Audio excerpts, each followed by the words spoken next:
here we are. So, always make sure that we sponge it off as we go here. Got a little lip at there, so I'm going to tap that down in a moment. But as you can see, I've been using the slurry mix, and you've got to make sure that you sponge as you go, because what's going to happen with the slurry, it's going to leave a mark on there. You'll have a job to get it off, but I don't think you will get it off. But we've got a string line, A to B, running parallel, okay? We're laying these 2x2 of the porcelain. We're slurrying the back. The mix that we're actually using, we're using 4 to 1, and it's all con sand in there. So there's little bits of aggregate in with the sand, and that's what we've got local. We don't normally get sharp sand now. They don't dredge the channel them all where we are, so they mix it themselves. It's from juicing, but it's all con sand. It's all con sand, okay? And yeah, that's going to give us integrity. But we're slurrying the back, ensuring that the slurry will basically engage with the laying course, meaning adhere, okay? It will adhere to the laying course. The sub base here, okay, we've got a sub base, we've got a 5-inch compacted sub base, but on the top of the sub base, we've put what I call it a PQC, a paving quality concrete, because we're laying paving on concrete.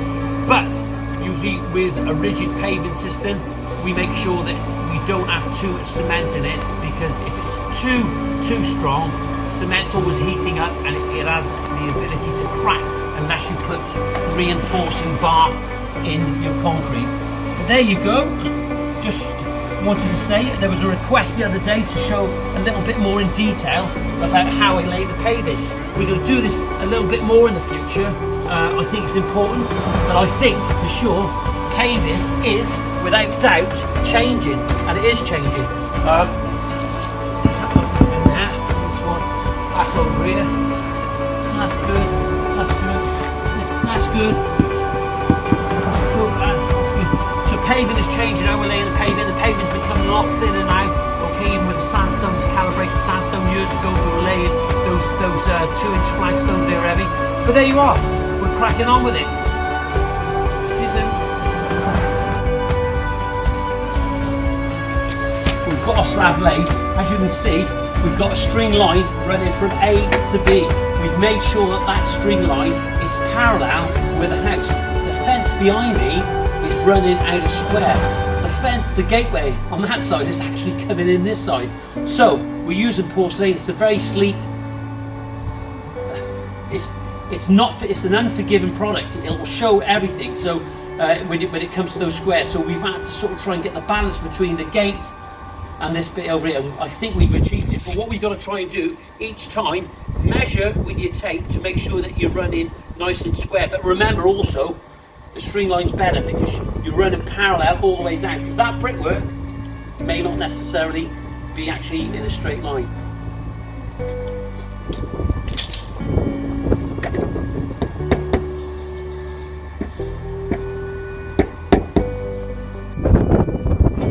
As usual, probably the most important thing when you're paving, most important tool you'll ever have, is one of these, a sponge and a bucket of water. Make sure that you get that easy prime off if it should go on the face of your porcelain. What we're doing here, in this case here today, we're using a 7mm spacer, 7mm. Some people think that that's probably too wide, but in my opinion, the idea about the 7mm, it'll open the joint up just that little bit more, allowing you to get the grout down between your paving. It's so important. You see where they lay the 5mm inside sometimes, and they actually lay 3mm, but the fact is that's indoors. You're not going to get so much movement indoors as what you're going to get outdoors. And the last thing you want is when you go out to that patio, all your paving coming apart and the grout coming out.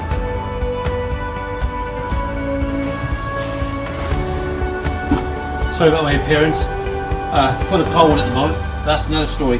What I'm using today is a product from Aspects. It's called Easy Prime. Okay, there it is there. Just have a look at that, familiarise yourself with that. This is what it looks like. This is the consistency that I mix it up at.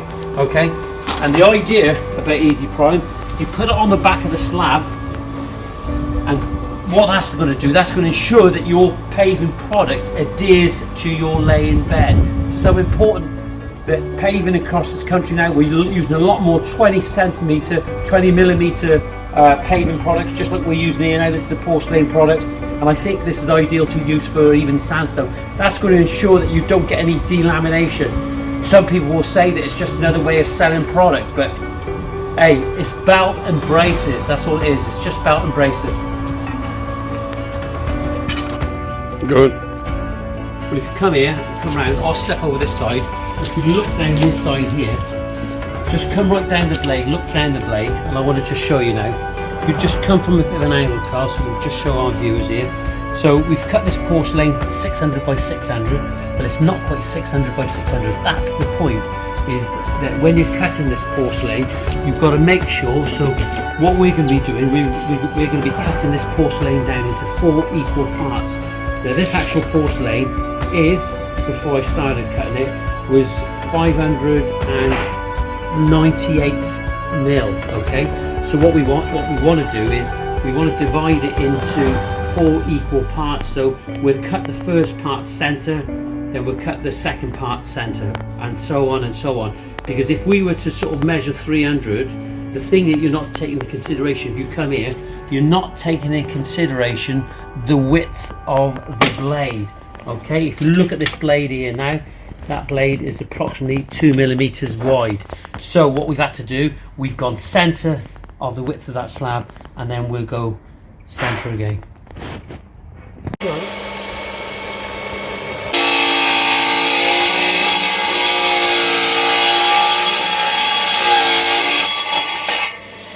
Well, that's one pass. It's just got to go really steady now, because it's a new blade and we want to just break it in slowly. We want to just get carried away.